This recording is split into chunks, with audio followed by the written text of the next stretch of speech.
Хотеатркылар чимкирик эмес, вообще ириңдеген депутат десек де болот. Колуң сындырам десе унчу калбайт. Бирөө келип туруп кекиртең жулам десе, тилиң жулам десе, унчу калбайт. Кемпирабадтын аянты үчүн биз ушул жерлерди алдык дегени бул туура эмес. Ал биздин жерлер.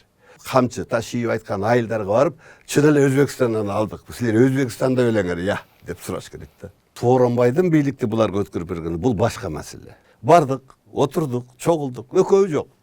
Сиз кетер менен тиги экөө келди, азын жастырып алып кетип калды. Сооронбай мага айтты ушинтип. Эгер сиз жазып бербесеңиз, биз Алмаз Шаршеновичке кошулуп кетебиз. Азыркы бийлик эми ушундайларга уста экен да. Пиар кылып, жалган менен уруп кеткенге кыйын экен да. Мадымаров болгону төрага. Ошон үчүн ал жалгыз эле күнөөкөр, Каркыр боюнча калган күнөөкөр болбой атканы бул акыйкаттыкка жатпайт. Каркырган түзү кеткенде ушу Садыр Нуркожоевдун президентибиздин жездесинин 35 сотугу Казакстанга өтүп кеткен. Казактар аргасы ошонун 35 соттук жерден мынтип айлантып өткөн. Койгузчу. Мына сен ишенбей атасың.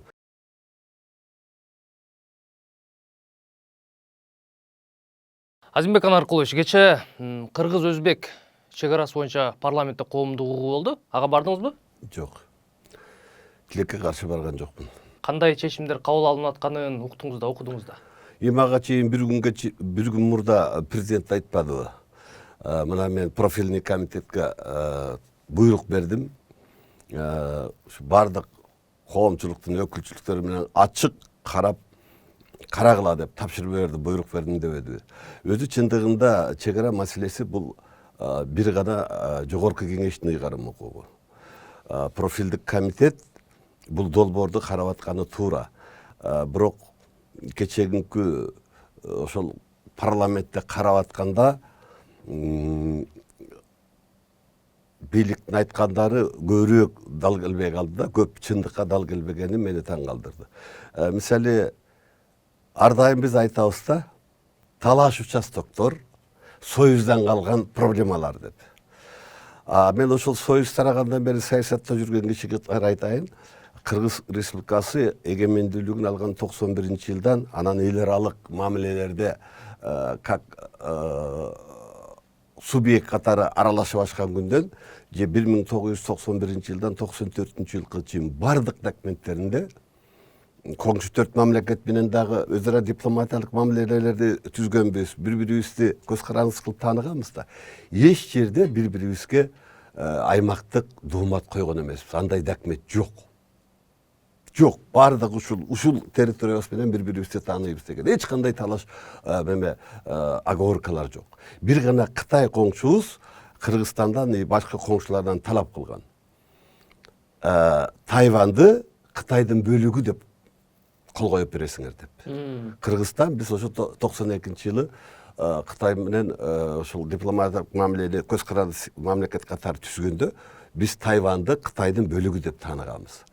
Кытай дагы Кыргызстандан эч кандай аймактык талаш доомат койгон эмес. Өзбекстандагы, Тажикстандагы, Казакстанда дооматтар болгон эмес. Биз азыр бир нерсе болсо эле бул Союздан калган проблема жок. Биз ошол күндөн старт алып атабыз. Аймагыбыз менен мамлекет каза жарыяладык. Коңшулар бизге эч кандай доомат койгон жок. Значит, талаш жок. Талаш кандайча жаралып калды анда? Мен сизге кичине историясын айтып берейин. Талаш ошол көз карандысыз эгемендик жаңы мамлекеттердин башчыларынын дараметине жараша пайда болду.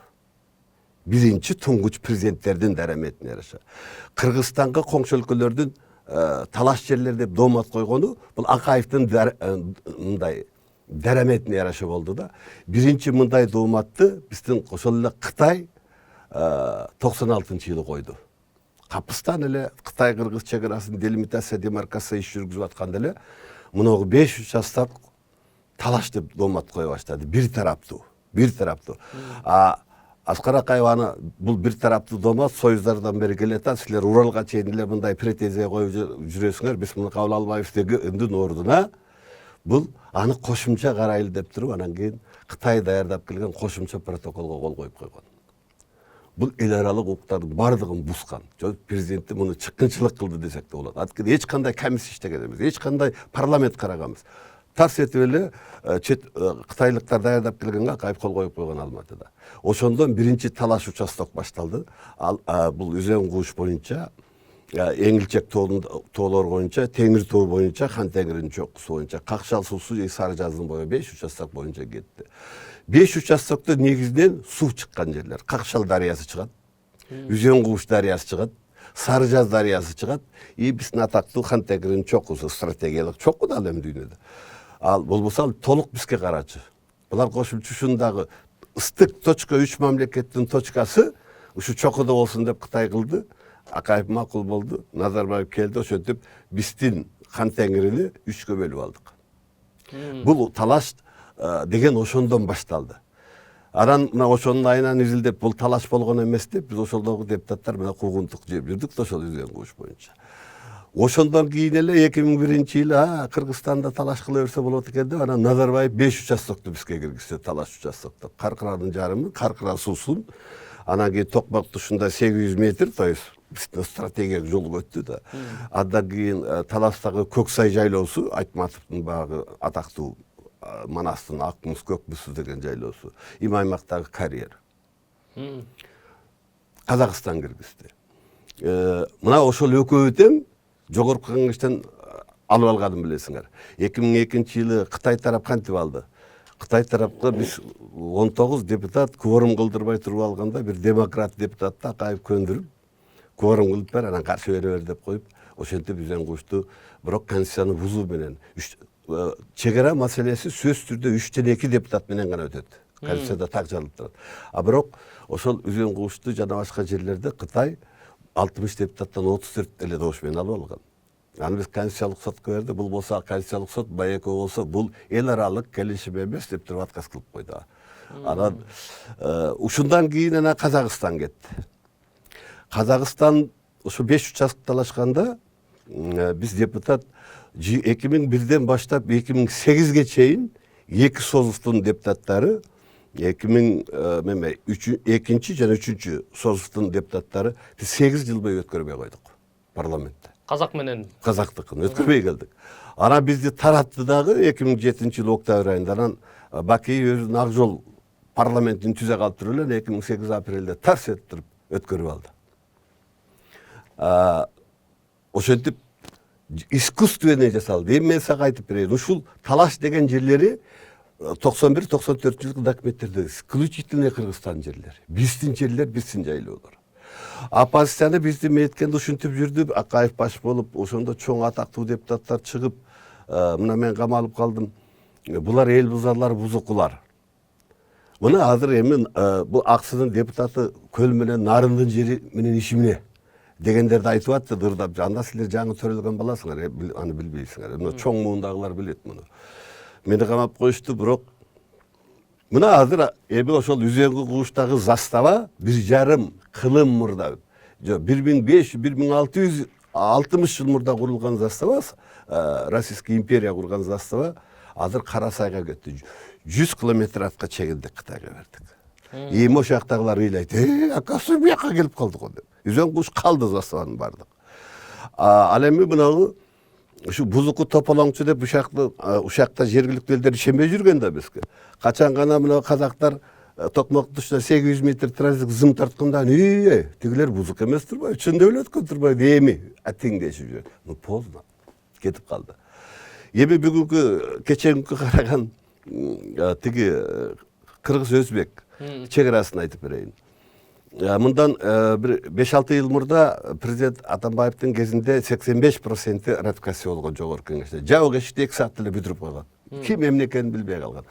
Калган 15% спорный участок кийинке калган. Мен башында айтпадымбы, Өзбекстан менен никакой спорный участок болгон эмес.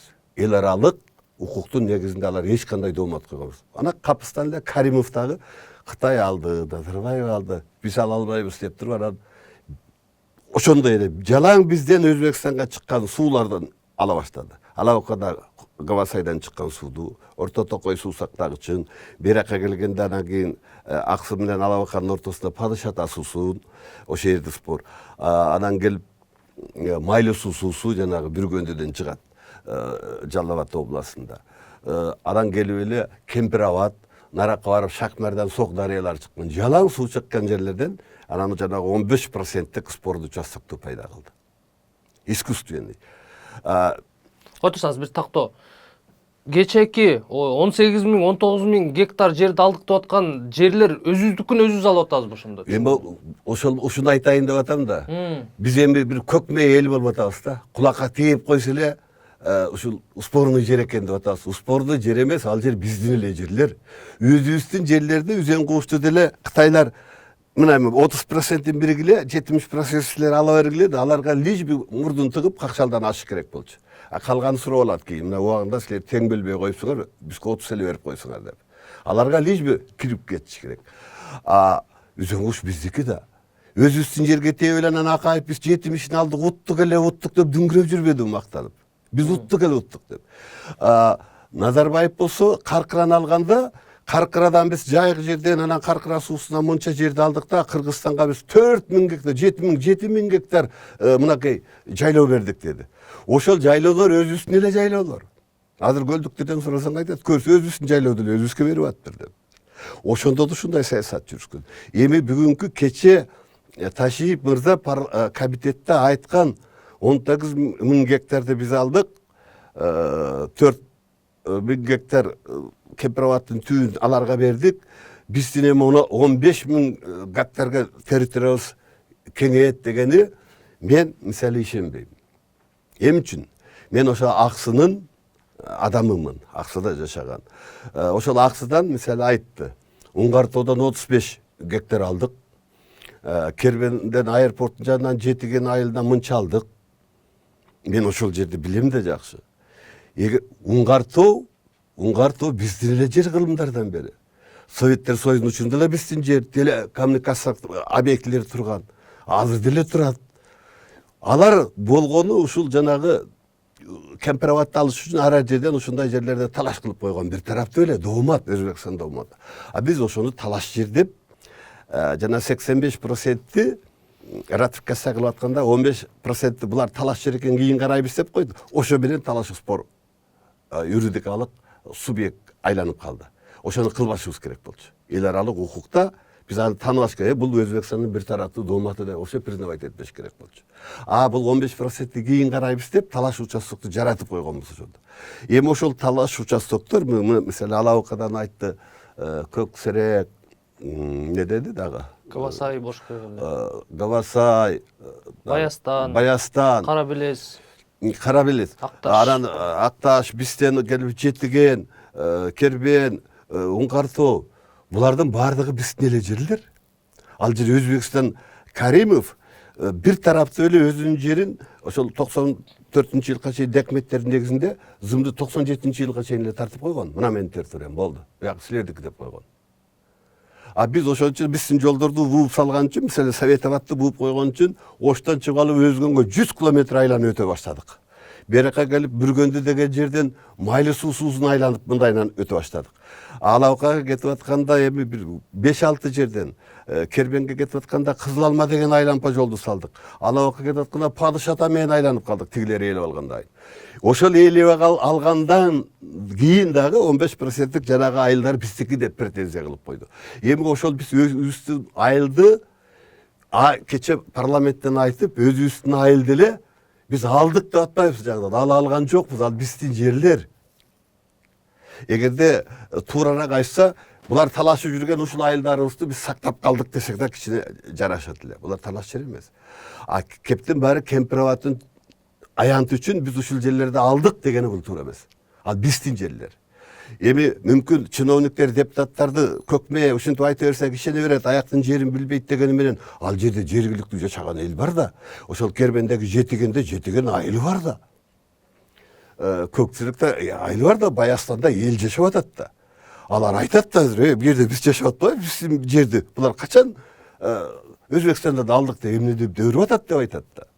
Эгерде Каримов тартып койгон зымдан 19 гектарды нарака жылдырып, мынакей мына 19 гектарды алдык деп алардын зымын жылдыртып анан биз алсак, анан баары ошо жергиликтүү элдерге барып, мисалы Кербен айыл шаардык кеңеште барып, депутаттарды чогултуп, мынакей Жетиген айылдан Өзбекстан бизге мынча жер берди, мына границасын жылдырды, муну эми биздики болот. Алаука барып муну жылды, мына биздики болот деп түшүндүрүп берсе, анда жергиликтүү эл ыраазы болот эле. Жергиликтүү жашап аткан эл деле кайра эле өзүбүздүн жерде эле өзүбүздүкү деп кулакка тееп атканда эл конечно нааразы болот да. Эмне көкмөбү деп атат бизди, ойлонайм. Эмне деген дөдөрөктүк деп атат да. Вот маселе ошондой. 3 өлкө тең, 3 коңшу өлкө тең, эч качан биз 3 мамлекеттен да бир кымындай 1 метр жерди талашып алган жокпуз 30 жылдын ичинде. Жалаң Кыргызстан эсебине биздин жерлерди талашат. Анан Кытай менен жанагынтип бөлүштүк. Назарбаевка бердик. Эми бул Өзбекстанга болсо жанагынтип Кемпирабадты бердик да, анан муну буягын калганын өзүбүз алдык десе туура болмок. Жок, биз Өзбекстандын жерине мынча алдык дегени бул Кудайга да якпайт. Өзбекстан эле болсо 1 метрин берип калсын бизге, бербейт. Вот кечеүнкү депутаттар ушинтип ашып кетирди. Кече депутаттар муну проектти долбоорду колдойбуз, көрбөй туруп келишимди колдойбуз дегенден көрү биз ар бир точканы метр карамайынча жергиликтүү ошо элге барып муну Өзбекстандан алдык деп атат. Чын эле алдыкпы же силердики беле деп тактап келип айылдарга бар. Эми 19 айыл болсо 19 айылга барыш керек болчу да депутаттар. Өз менен көрүш керек эле да. Ташип берчип алыш керек эле. Кана мисалы жетеген айылынын канча алдың, кара? Каерде алдың? Азыр Өзбекстан ызымы турса ошол каерге чейин жылат. Деп көрсөтүп берсе эл ыраазы болот эле. Андай болгон жок. Биздин эле жерлерди алдык деп атат. Ал эми Кемпирабад боюнча Кемпирабад, Орто Токой, Шакмардан, Сок, дарыялар бул бүт эле суу чыккан жерлер да. Кемпирабадтын да 65-жылы биз аларга ал жерди арендага эле бергенбиз. Казакстан Байконурду космодром куруш үчүн Россияга бергендей эле нерсе. Азыр мен билгенден 300 миллион ошо космодром турган үчүн Байконурга 300 миллион доллар мем алат, аренда алат. Өзбекстанда эми болуп туруп куруп алып туруңар, суу сактагычтаңар бизде турат экен. Андан көрө бизге ушунча төлөйсүңөр, жыл сайын төлөп турасыңар десе туурараак болмок. Муну биздин жерлерге претензия кылба, бул биздики тегелет. 4000 гектарбы? Мынакей суу ошол келишим боюнча мындай болуп калган да, суу көбөйгөн сайын Өзбекстандыкы жылы берет, а күзүндө суу азайган сайын Кыргызстандыкы жылы берме граница болгон да азыр. Эми азыр ошону булар бекемдептир. 900. Ушундай өйдө көтөрүлбөйт суу. Эми то есть Өзбекстан бул жерден нутту. Эми суу ылдый кетсе дагы биз ал биздики дей албайбыз. Алардын жери. Өйдө чыккан жагын алар тозуп алат. Аяка кире албайбыз. Ошондуктан бул Өзбекстанга толук бердик деген ошол болуп атат. Өзбекстан алды уже фактически. Ошол алат эгер жогорку кеңеш ратификация кылса. Ошондуктан мен ойлойм, депутаттар мурдагы парламенттин ошибкасын кетирбей, азыр да кеч эмес, али президенттер кол кое элек, жерине барып ошол ар бир өттү деген айылга барып, кайра өттү деп көрүп келиш керек. Өзбекстан кайрын берди бизге деп. Анан барып алып Уңкартоо, мисалы Уңкартоо биздики деми. Эл күлөт да жергиликтүү элдер, ойлоной, бул биздин эле жер, ичип эле ятабыз. Каяктан муну биз кайра Өзбекстандан алдык деп эле эмне кулакка тээп атат дейт да. Мына ошол кеч болуп кала электе элге барып ошол ар бир өттү деген жерге барып айыл менен түшүндүрүү иштерин жүргүзүп, мына биз мына жерди алат экенбиз. Өзбекстанды муну зымторун нарака кетирет экен. А эгер кетирбеген болсо анда эл айтат да, биздин жерди эле алдык деп атасың. Өзүбүз жашап атпайбыз бу жерде. Бул биздин эле жер болуп турбайбы? Эмне күч келди силерге керек? Ошо жергиликтүү эл булар ошо сурап алыш керек бул бийликтегилерден. А Тажикстан менен чегараны? Тажикстан менен 4-чү өлкөбүз почти 32 жыл Тажикстандын ворук менен чоркусун биз анклав деп таанып келдик. Келишимде ошондой. Анклав. Тажикстандыкы жок анклав. Кыргызстандын ичиндеги. И тажиктер дагы Кыргызстандын ичинде бул эки анклавыбыз бар деп келди. Өзбекстанда биздин Барак деген анклавыбыз бар да ошол сыяктуу эле. Анклав катары бул 32 жылдан бери таанылып келди, бүттү. Ошол анклав катары катталды. Дүйнө жүзүндө канча анклав бар, канча дегенде ошол ворук Тажикстандын анклавы Кыргызстанда деп эсепке алынды. Анклавдар жөнүндө өзүнчө конвенция бар. Кандай чечилет? Мисалы, ал жерде эч кандай аскер күчтөрү, аскер бөлүктөрү, оор техникалар болбош керек. Запрещен бул. Эл аралык буунун алкагында запрещен. Кечөөнкү акыркы кандуу окуядан кийин мен таң калып калдым. Алардын войскасы мынча жылат, биз мынча жылабыз деп. Наоборот, биздин бийлик айтыш керек эле, мынау войска каяктан келди анклавга. Biz el aralык sotко беребиз, силер эл аралык конвенцияны бузуп атасыңар. Кайдан келди бул техника деп. Бул биринчи суроо болуш керек эле. Экинчи суроо, бул техникаларды качан кирип кеткен? Кайсы бийликтин учурунда? Ким киргизип берген муну? Каякты карап жүргөн? Эмне үчүн бул танкалар кирип кеткен бул анклавка? Кимдин убагында кирген? Каяктан кирген? Мына ушул суроолор коюлуш керек эле. Ал суроолордун ордуна коюлгандын ордуна сен аракка жылы бер, биз бияка жылабыз.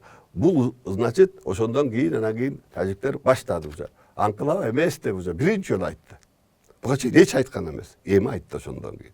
То есть биз аны анклавтандай войска турбаш керек да, анын аракка жыл деп айтпаш керек да. Эгер кирип кеткен болсо да чыгарып кеттин болот дешибиз керек эле. Талапты ошондой коюш керек эле. Биз войскабызды артка жылдырабыз, а силер мунуларга чыгарып кеткиле. Анклавтан деп талап коюш керек эле. Мындай талап болгон жок. Эл аралык укук боюнча бизди алашемдик кетирдик бул жерде. Эми алар мындан кийин да анклав эмес дегенде кое берет, ырбай берет. Ошон үчүн биз ошол 90-94-жылкы келишимдердин ичинде ошо менен Тажикстан дүйнө жүзү тааныган, ошо менен Кыргызстанды дүйнө жүзү тааныган. Ошол жерде аймактык талаш дооматтар жокпу? Жок, бүттү. Ошону эле бекем кармап турушубуз керек эле. Ошону ишке ашырышыбыз керек эле. Анын ордуна мынакей 3 өлкө бизден өзүбүздүн Кыргыздын жерин талаш деп туруп эл демирин жаратып, анан гангбаш кыргыздар мына жериңерди кайра өзүңөргө берип, анан биз муну алып атабыз деген жыйынтык чыгарылды да. Мына депутаттар азыр өтө этият болуш керек. Ар бир жана мен айткан айылдарга барып, камчы ташыйып айткан айылдарга барып, чын эле Өзбекстандан алдык. Силер Өзбекстанда белеңер, я деп сураш керек да.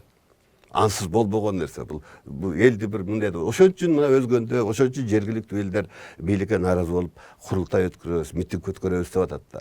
Чиновниктер барыш керек да. Жердин ээси ошол жергиликтүү эл. Мүмкүн аларга үлүшкө берилген жерлер бардыр. Мисалы Каркыран кеткенде, мен бир тарыхый фактор окуянда айтып коем, муну коомчулук билбейт. Каркыран түзү кеткенде, ушу Садыр Нуркожоевдун бир президентибиздин жездесинин 35 сотугу Казакстанга өтүп кеткен. Бир тууган жездеси. Мен ага жолугуп келген бар. Бирок бул өзөрлүк кылып, ошо эки мени өлтүрүп туруп анан границаңар тартасыңар деп жатып алгандан кийин казактар аргасыз ошонун 35 соттук жерде митип айлантып өткөн. Койгузчу. Мына сен ишенбей атасың. Мен ал менен өзүм барып, итерип алып сүйлөшүп келген киши, ошо жерин көрүп, Каркырага барып. Мени менен 5-6 киши барган, аларда тирүү. Жездеси бар. Бир тууган жездеси. Ошол жездеси анан мага бул Садырдын атасын көрсөткөн, Каркыранын жээгинде үй тигип боз үйдө турган экен, мына мен кайратам деп. Бул илгери 2008 жылда. Ушул жерде Каркыра деп калдык. Ушу Каркыраны азыр Мадумаровго байланыштырып келишет да. Дайыма Мадумаров күнөөлүү, Мадумаров берип келген деп айтып келишет. Чынында кандай болгон? Эми парламент коллегиалдуу өргөн. Мадумаров болгону төрага. Да, Мадумаров за добуш берди, бир депутат катары. Макулдук берди. Ошон үчүн мен айтам да, парламент бир эле Мадумаровду ушунчалык жогорку деңгээлде ушундай айтпаган сөздү айтып атасың. Калганыңчы? Азыр 15 ошол эле добуш берген депутаттар турат. Минимум 20дай отурган болуш керек. Аларды эмне саткын дебейбиз. Анткени алар үнүн чыгарбай, бир жерлерин кызып адаттарынча мынтип отурат. Бийлик эмнесе добуш берип коюп. Адахан тынбай чындыкты айтып күрөшүп атат. Ошон үчүн ал жалгыз эле күнөөкөр, Каркыра боюнча калган күнөөкөр болбой атканы бул акыйкаттыкка жатпайт. Азыркы бийликтегилердин 60% ак жолдо жүргөн ошол убакта. Акейдин алдында жүрүшкөн. Бардыгы жооп берсин. Бизде ошол 2008-жылы жумуртка таш менен түптө урдуртканда Дооронбек Садырбаевди баш кылып. Докем ошондойн 18 күндөн кийин каза болду, ошо бутуна таш жеп келгенден кийин. Бүткүл ак жолчулар барып бизге каршы уюштурушкан элдерди, адамдарды. Ошолар азыр бийликте отурат. Жалгыз Адахан эмес бул жерде. Түшүнүктүү. 15-октябрда Кемпирабадта чоң курултай өтөт деп бир катар депутаттарды, саясатчыларды чакырып, анан жаңылбасам сиздин да атыңызды окудум. Барасызбы? Окудук. Биз азыр ноябрь айында президенттин чакырган курултайына каршы альтернатива коомдук курултай чакырып атабыз. Ноябрь айына уже чечим алдык. Ошол курултайды уюштуруу боюнча демилгечи топ түздүк. Добровольный жаштардан. жалаң жаштар. Ал боюнча да кече президентке кат жазып, мына ушул демилгечи курултай уюштуруу боюнча демилгечи топ түздү. Кумтөр маселеси боюнча коомдук комиссия түзүлдү. Баткен Кемпироват боюнча коомдук комиссия түзүлдү чек ара боюнча. Ошолордун тизмесин берип, урматтуу президент, ушуларды бузуку, экстремист, диний экстремист, бир беле деп шылтоо таап куугунтуктарды коюңуз деп официалдый кат жазып, официалдый фамилияларын бердим. Булар мыйзам бузбайт, өзүнүн конституциялык укуктарын гана ишке ашырат. Өздөрүнүн пикири бар булардын да. Пикирини сиз гарант конституция боюнча. Өзүнүн пикирин курултайга айтам чыган деген демилгечи топ түзүлдү, бардыгын бердим, жөнөттүм. Ошол демилгечи топ кече чечим алдык. 15 октябрдагы өзгөндө өтө турган курултайга баралы деп чечим кабыл алдык. Комиссия тууралуу сөз кылдыңыз, Кумтөр боюнча. Комиссия эмне иш алып баратат? Бир нерсе кылып баштадыңарбы? Кумтөр боюнча комиссиябыздагы чек ара боюнча комиссиясында өздөрүнүн иштерин жүргүзүп атат. Ошо ноябрдагы курултайга сөзсүз өзүнүн корутундусун алып чыгат. Курултайда доклад жасашат. Адамдар, докладчиктер аныкталды, азыр жер-жерлерде иштерин жүргүзүп атат. Кумтөр боюнча мына парламенттик комиссия түзүлдү деди эле, мен Акылбекке кат жаздым дароо. Ошол парламенттик комиссияга биздин 2 адамды кошуп Кумтөргө апарасың, Назбанкка апарасың, Карабалтага апарасың, биздикин да кошуп деп кат жаздым. Пока жооп ала элекмин. Себеби парламенттик комиссия өзү даяр эмес экен алкече. Өздөрү толук төрагаларын аныктай элекин. А биз да Акылбек Сөмбековичке кат жазып, мына бизден 2 адам барат, ушу коомдук комиссияны дагы көрсөт деп катыбызды жөнөтүп койдук. Бардыгы биздики мыйзам деңгээлде иш жүрүп атат бардыгы. Иштешип атат алар. Чек ара боюнча да иштешип атат. Бул 2 комиссия эмненин негизинде иш алып баратат? Мисалы үчүн комиссия документтер менен иштеп, документтерди караш керек да. Мамлекеттик органдар силерге береби?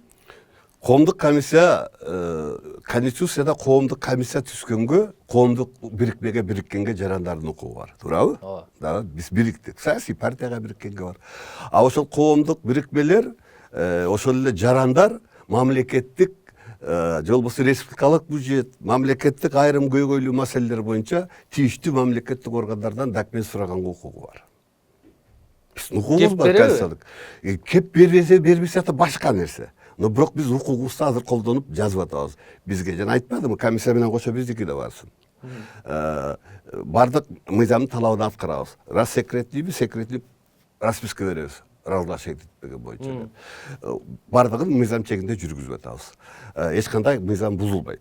А конституцияда биздин укуктарыбыз бар. Талап кылабыз. Бербесе курултайда берген жок деп болгон мээлибизди өзүбүз алып чыгабыз. Азыр анткени биз азыр кайсы заманда жашап атабыз? Азыр бийлик нак 4-чү бийликтин колунда азыр.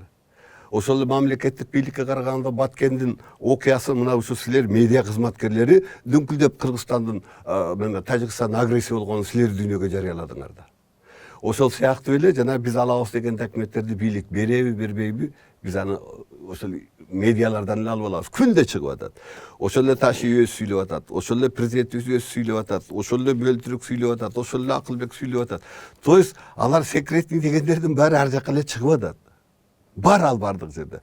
Отуруп эле анализдеп, жыйнап келип анан жанагындай айрым эме болсо эми бизге бергиле көрөлү деп, таанышалы деп. Кат жазабыз. Таныш берсе берди, бербесе өзүбүздүн мына берген жок деп туруп өзүбүздүн кортунда айта беребиз. Ал курултайга бир эле биз мамлекеттик бийликти да чакырабыз. И оппозицияны да чакырабыз. Аларга да доклад кылсын деп. И өзүбүздүн докладты. Анткени Кыргызстаныбыз бирөө, кен байлыгыбыз бирөө, элибиз бирөө. Талаша турган эч нерсе жок. Бирок ар кандай пикирлерден чындыкты табыш үчүн биз баягы ата бабабыздан калган жана чечтөөдө отуруп алып чече тургандай болуп, чок отуруп алып бир жерде сүйлөшүбүз керек да, чечимге келишибиз керек. Чек ара болобу, кен байлык болобу. Ансыз ар кимибиз ар жактан кыйкыра бергенибиз бул сырткы күчтөргө эле жем болуп берген болобуз. Бийлик тараптан ушуну жөн эле койбопсуңар, койгула деген бир билдирүү, эскертүүлөр. Жеми бийлик тарабынан кыла турганын кылды да. Мен мисалы Кумтөр боюнча пикиримди айтканда кызматтан алышты. Алганда да жанагындай кылып чындыкка дал билбеген нерсе менен алды. Анысы аз келгенсип мына уулумду камады, мага өчөштүрүп туруп. Ошо сен айткандай, эми койбойсуңбу, жөн эле токтотпойсуңбу дегенге өчөшүп камап отурат да бүгүн. Мына 3 айга чейин кичи узартып койду, декабрь 12-сине чейин кармап отурабыз деп. Жок, андай болбойт. Үй бүлөдөн дагы жеке кызыкчылыктан дагы биздин элибиздин мамлекеттин кызыкчылыгы баарынан жогору туруш керек. Мамлекеттин кызыкчылыгынан да элдин кызыкчылыгы өйдө туруш керек. Мамлекет болгон элге кызмат кыла турган эле нерсе. А бүгүн парламентте карап отурсаң, мамлекеттин кызыкчылыгы үчүн чечилип атат Кемпирабад. Мамлекеттин кызыкчылыгы элиң болбосо что за мамлекет? Андан көрө ошол баары өзгөндө барып келдиң. Жабыкечикти өткөрдүң, ошо кылкылдап турган элге барбайсыңбы? Ошол жерде жашаган элге барбайсыңбы? Ошол жерде жашап аткан айыл өкмөттөрүнө барбайсыңбы? Кеңешке барбайсыңбы? Ошол эл менен тиз чолукпайсыңбы? Жок.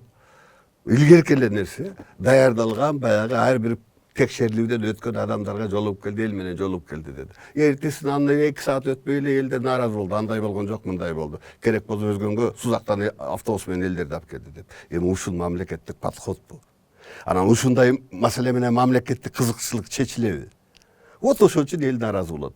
Ошон үчүн биз ушул нааразылыктардын баардыгын колубуздан келсе отургузалы деп атабыз. Анткени ата бабаларыбыз ушундай болгон. Илгери Алтайлык кыргыз, Алатоолук кыргыз, Алайлык кыргыз, Аксылык кыргыз баардыгы чогулуп кыргыздын каада салтын бир иретке салып алалы дагы анан аш тойду бирдей өткөрөлү деп сүйлөшүп, кеңешип, курултай өткөрүп турган. Даже каада салт боюнча. Эми ал убакта каада салт закон боюнча болчу да. Ал эми бир жайлоо талаш болсо да курултай чакырылчу. Уруулар келип калыстык кылып, кой бул жайлоодо. Мисалы Ормон Каркыраны барып казактар менен кандайда эми тарыхта бар да, билесиңер да. Ушуга окшогон нерсе биз ата бабабызда калган каныбызда бар нерсе. Эми үчүн ушу жерге келгенде эле чурулдап элдер жер-жерлерден ушу түп көтөрүлө чыгат, курултай чакырат, митинг кылат. Эми ал биздин каныбызда бар. Биз жерге келгенде кыргыздар ушундай бир муштун бирге калат. Негизинде качкын президенттерибиздин баардыгы ушу жердин айынан жаман аттуу көрүнгөн. Үзөн куштун айынан, Каркыранын айынан баардыгы жерге келип такалат. Эми ошол президенттердин ошибкасын азыркы катачылыгын азыркы бийлик кетирбеш керек болчу. Жергиликтүү элге барып чеч, түшүндүр, бардагы түшүндүр. Мисалы Кербенге бардагы мына жетиген айылыңар Өзбекстанда экен, биз алдык. Биз алар айтат, каяктан алдың айланы? Биз өз жашап атабыз дейт да, калпы чыгабы? Калпы чыгат. Андан көрө мына тиги жактан ал. Ошол жерден алып бер, бизге кошуп деп айтыш керек да. Реалдый раз Өзбекстан берем деп атабы 19.000 гектар. 19.000 гектарды Өзбекстандын азыркы курча болгон аймагынан ал сен. Биздин айылдардын эсебинен эмес. Вот ошол үчүн биз ата бабанын жолун, наркын сактап, да ушундай талаш тартыш болуп атат. Оппозициялык кимил бирди айтып атат, бийлик бирди айтып атат, парламентте экиге бөлүнүп турат, коом эл экиге бөлүнүп турат. Ушуну анан негизинен жаштар экен. Мен аксакал катары ушу жаш активисттердин баарын бириктирдим. Ай, балдар, митик, пикет дегенди койгула. Ал батыштан келген нерсе. Эртең митик болуп атканда бирөөң да бирөөдүн камогуна атакка коесуң, бирөөң да ак үйгө атап коесуң. Давайте бир ата бабанын жолун колдоп, курултай чакыралы. Эгер булар помещение бербей койсо, Байтыктын 5 бөлтөгүнүн үстүнө чыгалы да боз итип туруп ошол жерден өткөрөлү. Дагы бийликти чакыралы да кеңешип точка коелу. Ошол ыйлап аткан өзгөндүктөрдү чакыралы, баткендиктерди чакырып, баары отуруп туруп ошол жерден анан мындай азыркы заманбап тил менен айтканда цивилизованный жол менен диалог менен чечели дагы анан элибиз түшүнөт. Ар бир ошол жанагы ыйлап аткан элден делегаттарды алып келип атабыз. Ошолордон коштук мемеге. Жанагы курултай өткөрүү боюнча демилге чыктык. Ошол өзгөндүктөр, ошол баткендиктер кошулду. Активисттер өзү келди, мына мен деп. Анан булар жанагы азыр бийликти эле мактап аткан дакансалардай эмес. Ал балдар мен өзүм көрүп да таң калдым. Мен тааныбаган балдар көпчү. Ушундай билимдүү балдар экен. Ал губернатор болуп иштеген балдар экен. Агенттикти башкарып иштеп турушул Садыр Нуркожоевдун эле убагында иштеген балдар экен. Бирок позициясы үчүн, кайсы бир позиция үчүн кызматтан четтетилген балдар. Такой билимдүү, заманбап билимдүү.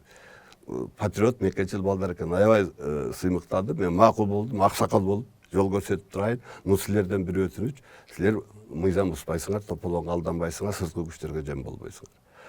Ушул тийиштүү күн тартибине киргизилген маселелер менен иштейбиз да, курултай өткөрөбүз деп чечимге келдик.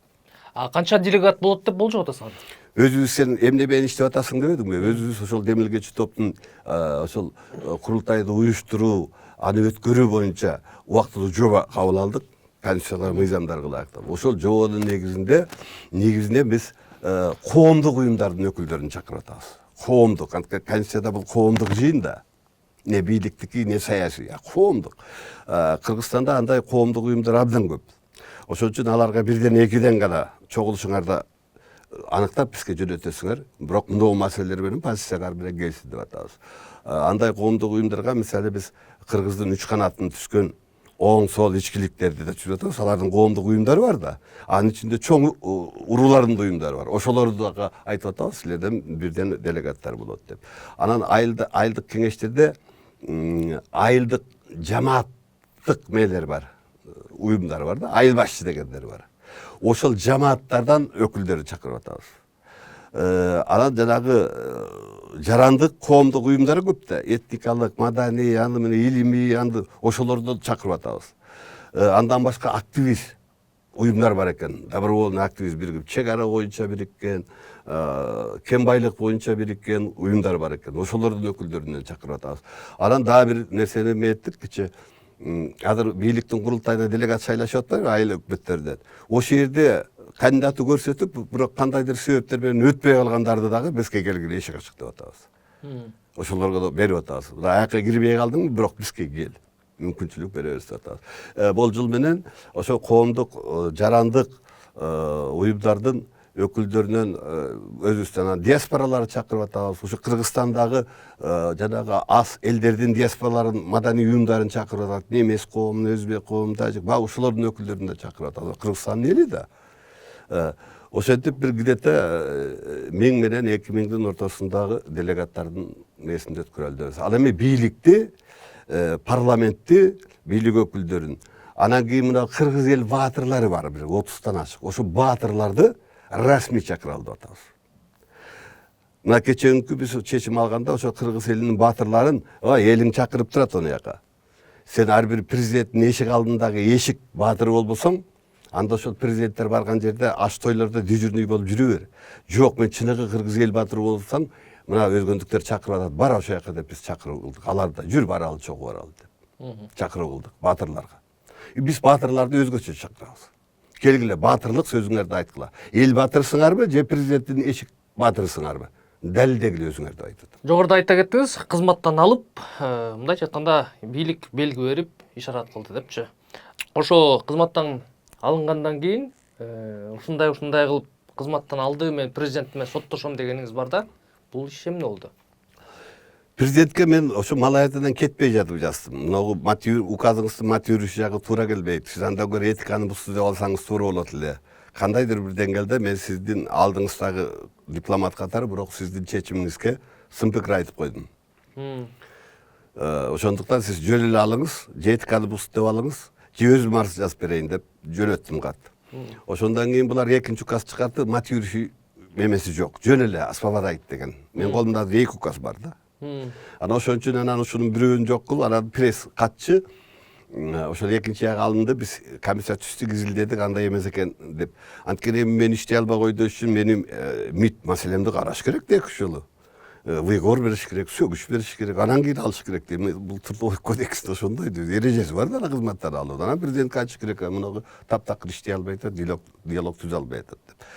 А мен ошол жок, андай булар 1 ай күттүм, 1 ай өткөндөн кийин мен уже сотко бере турган мүнөтүм бар да. Анан пресс-конференция бердим. Мен 1 ай күттүм, мына булар оңдогон жок, колумда 2 указ бар деп журналисттерге көрсөттүм. 2 указ тура. Бирок кийин сотко берген жокмун. Ошол коомчулукка айтып, түшүндүргөндө ушу менен болду дедим. Ушу болот, коомчулуктун сотуна салдым.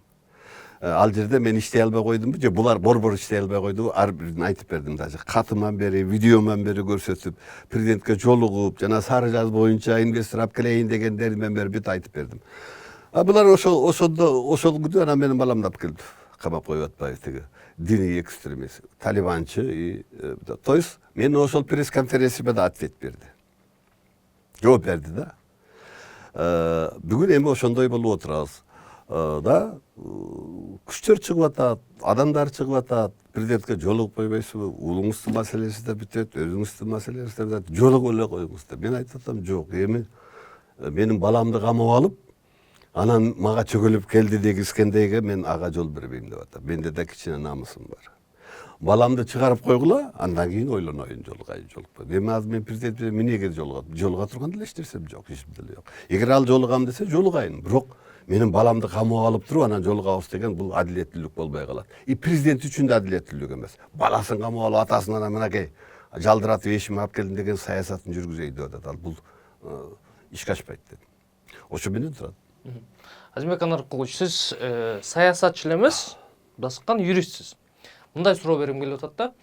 Жакында эле Өмүрбек Субаналиев, суроомдун предысториясын айтып коеюн. Бул бийлик Сооронбай Жээнбеков менен соодалашып туруп, анан кетти деп атат. Эмне үчүн Кашкар Жунушалиев жана Опунбаевдер камалбай жатат, алар дезертирда деп атат да. Ушул жерден сиздин адистигиңизге карата суроо, экөө жооп бериш керек беле, Опунбаев менен Жунушалиев? Октябрь окуялары. Эгер кылмыш жасаса жооп берет. Бирок Октябрь окуясы боюнча эч ким жооп бербеш керек. Анткени Октябрь окуясы ал шайлоодун адилетсиз өткөндүгү боюнча чыкты, шайлоо жокко чыгарылды. Болду, бул вопрос ушу менен бүтөт. Ал эми Сооронбайдын бийликти буларга өткөрүп бергени бул башка маселе. Менин жеке пикиримде бул Сооронбайдын арзын жастырып алганы бул орусча айтканда дворцовой переворот болду. Төңкөрүш болду. Себеби ошол убакта мен ушул жерде болчумун. Мен Сооронбайга жолугуп атам. Садырларга айтпадым өткөндө. Садырлар биринчи ушака 8-октябрда парламентте премьер болом дегенде мен батам бердим аларга. Офисинен, о мекенчилде мен батам бердим экөөнө. Садырга батам бердим. Негизден айттым, бир эле нерсе сизде мурдагы президенттердин жолунан кет. Кайталаба. Алар жолун жолдоба. Экинчи, Кумтөр сенин чокоюң. Ушуну кандай жол менен болсо ишке ашыр. Эмне үчүн мен переворот деп атам? Ошол убакта Сооронбай абдан кыйналып калган убак. Баягы Октябрь окуясынан кийин. Ак үйдү алгандайын ал мындай качып иштеп калды да, бекинип иштеп калды. Мен Малайзиядан келдим. Жолуктук экөөбүз. Ошо жашынып отурган жерден жолуктук. Бул история болуп калбадыбы? Анан ал айтты, ушундай болду, мен ашыпка кетирген экенмин чындыгында. Биз ага чейин баягы курултай өткөрүп айтканбыз да, саясий партияларды жок кыл. Элдин өзүнүн депутатын өзү шайлай турган укугун кайтарып бергиле. Эмчи саясий партиялар түзүп алган эле бир мафиоздуктар эле анан кийин ИСПСОК түзүп эле ошолор депутат кыла берген. 12 жылдан бери көрдүк да муну жыйынтык эмне менен бүтүп атат. Үй бүлөлүк партиялар пайда болду. Депутаттар жок болуп эле жалаң бизнесмендердин клубуна айланып баратат. Үндеген жок аларда. Өз кызыкчылыгын бүтүрөт. Эмне десе зыңк коюп берет. Атыгыл чимкирик депутат аталып атат булар. Хотеатркылар чимкирик эмес, вообще ириңдеген депутат десек де болот. Ириңдешкен болуп кетип атат. Ириңдешкен чимкирик айланып баратат да. Анткени бир чиновник келип эле колуң сындырам десе унчук албайт. Бирөө келип туруп кекиртең жулам десе, тилиң жулам десе унчук албайт. Автомат алып келиптир десе унчук албайт. Эмне десе кылып берип эле отурат. Ушул парламентте. Любой барып, ошо прямо парламенттин ичинде кыйкырып басынтат, кордойт, чылдыңдайт. Мисалы өзүнө сыйлаган депутат болсо тарап кетиш керек ошентип отургандан көрө. Ошон үчүн буларга жанагындай жаман сөз айтып койдум. Бул ичинде жаштары бар, көз карандыстары бар, Кудай калса такшылат дечи, бирок кээде айтышка туура келип атат да, азыркы жорукка карап. Сооронбай мага айтты ошентип. Мен азыркы күчтөрдө мына Адахан координатор болду эле площадта. Эл жолотпой койду. Ошондуктан мен буюнду үчүн азыр өкмөттө кетиришке туура келди. Шайлоо өткөрө алган жок. Деп анан ошол мекенчил партиясынын өкүлүнө премьер-министрге көрсөтөйүн деп атам деди. Көрсөтөм деп атат. Россия болсо ошондо Козак деген ушул жерде жүргөн. Алар мен сурадым, алар эмне деп атат десем, алар башка адамдын мээсин айтты деди. Мен ага макул болбой койдум деди. Мен ушуларга деди. Хорошо, сиз да барып жолугуп буларга айтып койсоңуз, мыйзам бузбаса, депутаттарды мен камсыз кылам, иштейт, буну колдоп берет. Мен барып анан ошо жолугу жана бата бердим. Президенттиктерди колдоп атат, иштешип атат, депутаттардын айтыптыр, силерди колдойт экен, анан батам берейин деп батам берип кетти. Бирок булар премьер болгондон кийин 2-3 күндөн кийин интервью берип баштады. Президент кетет, жакында кетет, түшүндө кетет, мынтет кетет. Мен түшүнбөй калдым, Малайзия кетпей. Анан буларга жолуктум. Жолугубай эмне силер кетет деп атасыңар эми. Бийликке келбедиңер премьер. Президент эмне кетиш керек? Президентти кетти, Октябрда эч ким чыккан эмес, андай лозунг болгон эмес. Шайлоодо ментет деген лозунг болгон. Сооронбай кетсин деген болгон эмес да. Десек жок, ал бизге өзү убада берген. Кетем деп деди. Эмне болуш бүт дедим. Мен президентке барып жолуктум. Сиз эмне тигилерге кетем дедиңиз, жок деди. Алар үчүн айтып атпайбы, көдө бергендир. Андай жок. Мен кайра бир адилет шайлап өткөрүп коюп, анан кетсем, анан кетем, анан ойлоном деди. Мен чөтө ишенбей калдым дедим бири-бириңерге. Эки тарабыңар тең уктум.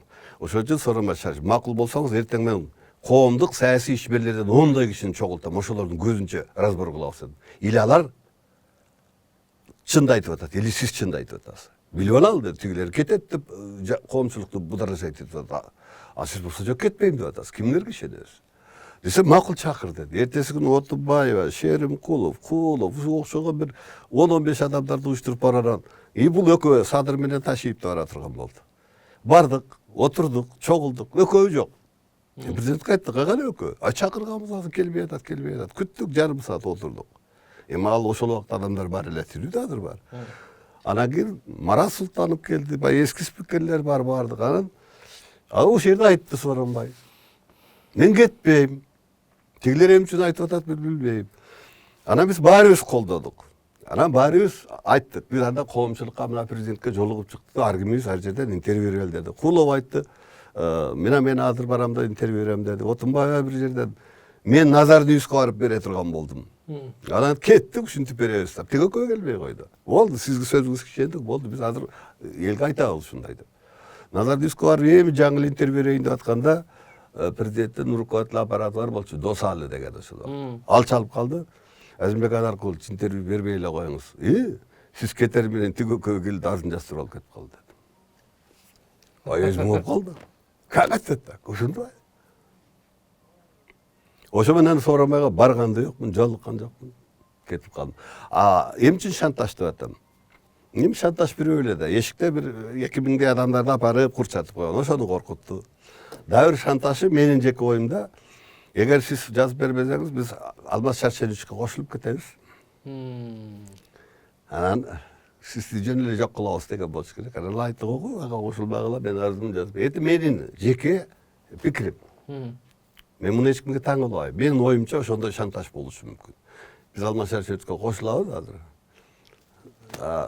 Сен жок болосуң. Анан айттык окуяга, ага салып бербегиле. Мына мага экисимди сактап калгыла, болду, мына мен арызымды жазам деп жазып берген болуш керек. Муну мен переворот деп эсептейм. Дворцовый переворот. Анткени Камчы Ташиев күчү структуранын башчысы. Переворотты войско генералдар жасайт да. Эми УКМКнын башчысы. Күчү структуранын башчысы.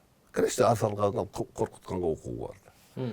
Ошон үчүн мен муну переворот деп эсептейм. Мен муну революция дебейм. Ошон үчүн революция дебейм мына октябрь айында. Октябрь айында адилет шайлоо үчүн чыккан элдер. Отмен этилгенден кийин эл тарап кеткен бүттү. Андан кийинки нерсе бул экинчи нерсе. Смоналиев, Өмүрбек мырза кандай ой менен айтып атат, анын пикири. Мен анын пикирин да сыйлайм. Но мен өзүмдүн пикирим жанагындай. Ушунча болду. Кой таш окуясы боюнча да сурап коеюн деп атам. Сиз юристсиз кантсе дагы. Эмне дейсиз бул боюнча? Кой таш окуясын көп жакшы билбейм. Мен да бирок ал окуя боюнча күбө катары суралгам кишимин. Мен күбө катары суралган кишим. Мен да таң калгам, мен билет дешем бар. Жок, келип МВДга барып күбө катары сурады. Эмнени билесиң? Эч нерсе билбейм дедим. Мен барган жокмун, көргөн жокмун. Сиз бардыңызбы? Барган жокмун, көргөн жокмун, билбейм. Мен кийин билдим, өзүмчө, бу дагы өзүмдүн билбейм. Ушул досун адвокат болуп коргоп кетет го деген менен тас этип күбө кылып сурап койду. Мен адвокат боло албай калган болуш керек деп. Ошондой ой менен кылды окшойт. Болбосо мен офшаякка тиешем жок да, билбейм да. Көргөн да жокмун. Бирок ошол иш боюнча күбө катары өткөн. Мен сурактарда ошондой айттым. Мен билбейм, мен эл катары угат да, башка эч нерсе көргөн жок. Мен аяка барган да эмесмин. Наоборот, кээде интервью берип айтып атам, ошо таш топтогон туура эмес. Повестка баргандан кийин келиш керек. Законопослушный адам, тергөөчү мен келиш керек. Жанагынтип коргоном деген туура эмес деп интервьюлеримди берип атам. Бирок мен да күбө катары суралгам. Бирок мен эч нерсе билбейм Койташ боюнча. Чын айтайын, билбейм. Азыр деле процесс эмне болуп атканын билбейм. Анткени жабык болуп атат да, түшүнүксүз. Анан ушунча созулганына, юрист катары ушунча созулганына мен абдан наразымын да. Ушул созуп эле, ушул метип эле. Ал эми президент боюнча, Атамбаев боюнча өзүмдүн пикирим бар. Мен убактылуу өкмөт менен Сооронбай жолукканда мен ошол жерде айткам. Ай муну эмне кабып атасың? Ол экс-президент 6 жыл отурду. Сени ушул бийлик алып келди. Намаштарысты эле чыгарып койбойсуң деп убактылуу өкмөттүн көзүнчө жападан жалгыз маселени койгон. Ну тилекке каршы убактылуу өкмөттүн баары мени бамбашка алды ошол жерден. Мен жалгыз. Анан ага болбой мен меттим. Кийин ал боюнча ал утечке чыгып кеткенден кийин журналисттер сураганда айткам да, мен ошентип сурадым. Резиденцияларда үйүндө отурсун деп. Міне дүйнө жүзүндө практика бар. Турцияда mesela канча президенттердин иш колсо бири да камалган жок. Резиденцияда сыяктуу эле үй бүлөсү менен ошол жерде жашап жазасын өтөдү. Болду бүттү. Анткени ал биздин падыша да. Уй мурдун сасык деп кеспейт да. Балекет болсо да биздин президент да. Ага ошо президенттей мамиле кылышыбыз керек болчу. Барып террористтерге кошуп койбой. Мен ошентип айткам. Так башка мен бул боюнча Койташ боюнча эч нерсе билбейм. Биздин коомдук уюм тарабынан коомдук комиссия түзүлгөн, Улук Маматаев деген изилдеген барып ал курултайга алып чыгылган. Башка мен эч нерсе билбейм. Убактылуу өкмөт деп калдыңыз. Мындан 12 жыл мурунку июнь окуясы боюнча дагы кайра тергөөнү жандантышып, азыркы УКМК төрагасы Камчыбек Бекташиев дагы президент дагы көрсөтмөлөрдү берип бир кандай иш аракеттер болгон да. Анан бир канча саясатчынын мүлкүнө камак коюлуу ушундай болгон да. Сиз да барсыз. Эмне болуп атат бул иш? Отунбаева да бар эле. Мен ал иш боюнча окуя боюнча 5 күн Малайзиядан чакырылып сурак бердим. Өткөн жылы декабрь айында ошол жерде сурак бердим. Кайра кеттим. Мени ал ишке айыбымды угускан жок. Күбө катары калдым. Калгандарга метиптир. Эми бул июнь окуясы боюнча эмес, мен ушуну баса белгилеп коеюн. Коомчулукка атайлап июнь окуясы боюнча убактылуу өкмөттүн мүчөлөрү жоопко тартылып атат деген бир азыркы бийлик эми ушундайларга узса экен да. Пиар кылып жалган мени уруп кеткенге кыйын экен да. Ал жерде 16-жылы Батыровдун өлкөдөн чыгып кетиши боюнча факты боюнча козголгон иш. 16-жылкы. И токтотулуп турган иш экен. То есть Батыровдун чыгышы боюнча иш. Бул июнь окуясы эмес. Июнь окуясында таптакыр мунун тиеши жок. Сурак кылгандар эле ошондо сурак кылынды. Мен айттым да, Батыров кимдин үстүнөн аш жазып кайрылып жүрдү? Менин үстүмөн жазып жүрдү да. Ушул тергөөчүлөрү менен мени незаконный куугунтуктап атат деп. Отунбаевага жазды, башка убактылуу өкмөттүн мүчөлөрүнө аш жазып жүрдү. Менин үстүмөн аш жазып жүрдү. Ана мени кантип Батыровду чыгарып кетти деп жоопко тарта алат. Эгерде андай болбогондо мени кошо тартып коймок. Бирок тарта албайт да. Батыров менин үстүмөн жазып атат деп, мени мыйзамсыз куугунтуктан жоопко тартып атат деп. Батыровду заочный соттоткон, мен кураторлук кылган органдар соттоду да. Университеттен бери мамлекетке биз алдык да. Анан мен кайра Батыров чыгылып кое албайт да, жарашпай калат да. Ошон үчүн наверное мени күбө катары калдым да, анан калган адамдар жоопко тартылып атат окшойт. Ал иш боюнча да күбөмүн. Бирок ал июнь окуясы эмес, Батыровдун чыгарылышы боюнча эле. Руслан Бекназаров уулуңуздун камалышы боюнча жалгыз эле ушу сиздин саясий ишмердигиңизге байланыштуу камалып жатабы уулуңуз? Башка пикир болсо айткылачы, мынау себептен камалды деп.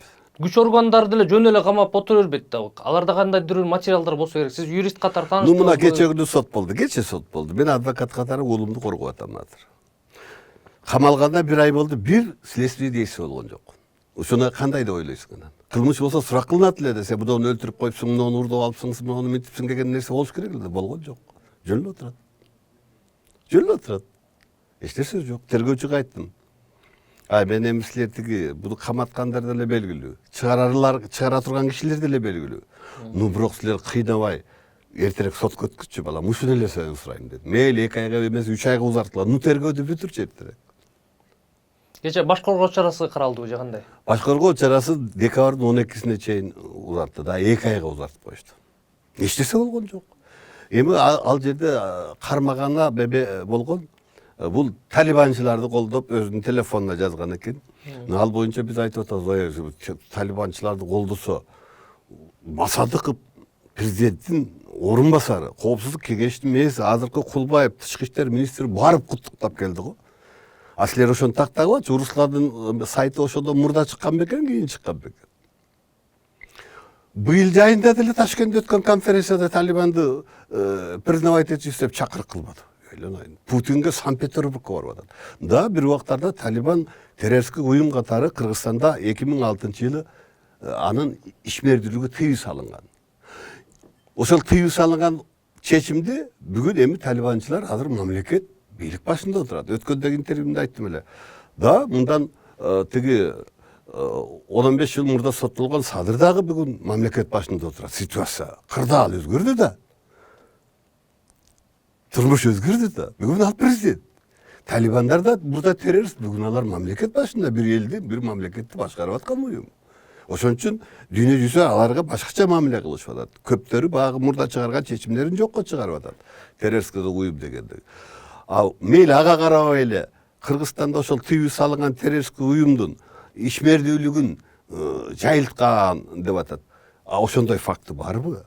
Талибанчылардын мүчөсү экен бул Кыргызстанда. Талибанчы деген уюм бар бекен Кыргызстанда. Анан ошонун мүчөсү экен менин балам. Экинчиси халифат деген терминге пикирин айтыпты да. Халифат Кокон хандыгында халифат болгон. Илгери Советтер Союзуна чейди. Эми бул болгон да ал тарыхты айтып койду да, халифат жөнүндө ойду айтты. Ну халифат жеми хизбутчу десеңер, хизбутчу десеңер. Хизбуттун мүчөсү экен, хизбут деген Өзбекстанда партия бар запрещен. Ошол партиянын мүчөсү экен Руслан, далилдедиңерби? Жок. Эми дагы бир айыл өкмөтү болуп жүргөндө ушу бир Кытай ишкеринен ушунча акча алган деп 3-чү ишти Жалал Абадтан алып келишиптир кече. Эсенбай алып келипти. Анан ал боюнча да айыл өкмөт болуп турганда спортивный комплекс бүтүргөн 17 март деген. Президент Сооронбай бар 19-жылы открытиясын кылган. Ашар жолу менен бүткөн. Аяки ошол биздин аксы ошо жердеги биздин айыл өкмөттүн башындагы Молоташ деген алтын кени бар. Ошонун лицензиясын алып жүргөн Кытай мен силердин айыл өкмөттөрүнүн алтында лицензиям бар деп анан өзүнүн кошумчасын берген экен Русланга. Мына ал анан комиссияга бериптир. Комиссияга берген жагын көрсөтпөйт да, мына ушудан акча алган деп. Эми ага мен деле бергем, ошол айылдын тургуну катары мен да 100 миң бергем. Президент дагы өзүнүн фондунан жардам берген. Көптөгөн Рахматы Чынбаев СДПК партиясы мээсине жардам берген. Эми көптөгөн да болду жардам берген да. Эми айыл өкмөткө барып берип алса алат да. Комиссияга берип атат да, комиссия иштетип атат да, курду да. Ошонун дагы сен ошо Кытай ишкеринен алсың деп. Эми ал Кытай ишкери жок. Анын переводчиктары ошол жерде жүргөн өкүлдөр бар экен, аларга эле биз өз добровольныйга бергенбиз, претензиябыз жок. Ага турат. 3-чү ишти ошентип табышыптыр дагы. Кече сотто айтты ушундай. Эми да ушинтип отурса да бир нерселерди таба берет да. Азыркы принцип ушундай болуп калбады азыркы бийликте. Лишь бы адам болсо, статья найдется. Адам эле болсо, жоопко тарта турган адам болсо болду. Принцип иштеп атат да.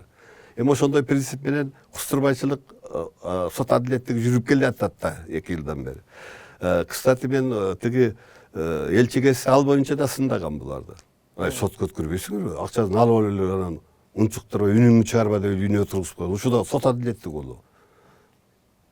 Анан кайра мактанасыңар, 12 миллиард ошолордон өндүрдүк деп. Соттун чечимин алдыңарбы? Мүмкүн эртең алар жазып чыгар, 12 миллиард эмес, 100 миллиард бергенбиз, кайылганы каякта десем, эмне болосуңар? Сындаган буларга. Мындай саясий кат менен бул правосудие бузулуп атат. Ким канча өндүрөт, канча төлөйт мамлекет, ал соттун чечими менен төлөйт. Соттун чечими мыйзамдуу күчүнө кирген соттун чечими менен гана. Ошол сумманы гана төлөйт. Ал закон, ал Конституцияда турат, ал УПКда турат, Гражданский кодексте турат. Эми ошол нерселер да көп да. Улум отурат, 3 айга узартып койду кече күнү. Эч нерсе жок. Отурат. Духу жакшы. Эми силер менин баламды билбейсиңер, бул балам деле почти ошо 20 жылдан бери саясатта жүрөт. Мына ошол тиги форумдан 10-жылы бияка курултайчылар площадка жөнөгөндө жана баатыр болбоду, Отунбаеванын бир баатыр болбоду, бир жаш бала. Ошону менин баламды аттырган, экөө колтукташып келген ага тийип калат да. Бул тергөөдө аныкталган деп. Алдан кийин интервью бербеди. Ой мен жөн эле Русланга келгем, ан кетип атса мага ок тийип калды деп. Алиасбек. Анын интервьюлери эле чыккан. Андан кийин үйүн окуясында чиновниктердин жападан жалгыз чиновниктердин менин балам ошол жакта жүрдү, элдик кошун болуп. Билесиңер да базар курганда жүрдү. Анан барып иш козголду, Азимжан Аскаровду бул кармаган экен, мынткен экен деп МКчулардын арды менен байкушка иш козгоду бай болуп. Кийин кайра ал дружник болуп МВД менен барганын билгенден кайра кыскартышты. То есть ады эле саясатта жүргөн, бышып калган. Менин айыма дайым азап чегип жүрөт. Кайсы чиновниктин баласы барыптыр ошондойго? Айта бергилечи, айтып бергилечи. Жок. Жогорку кеңешке депутаттыкка коюп атат, ар партия менен жүрүп атат. Мына 2009-жылы бүткүл Кыргызстандын оппозициясынан жалгыз Атамбаевдин кандидатурасы президенттикке көрсөтүлгөн. Бакиевке альтернатива. Ошондо менин балам жаштар биримдигинин Кыргызстан боюнча бээси болуп, партия болуп, ошол жаштар кырласын метип, ошол оппозицияда жүргөн да, ошондой эле оппозицияда жүргөн. Так что муну камап алып сындырабыз, мынтебизден ыйлатабыз деген менин оюмча ишке ашпай турган нерсе. Мен балама эч нерсе кылбасам деле өзү деле тура алат, туруштук бере алат деген ойдомун. Нара атанын баласы да. Чоң рахмат байыңызга. Рахмат.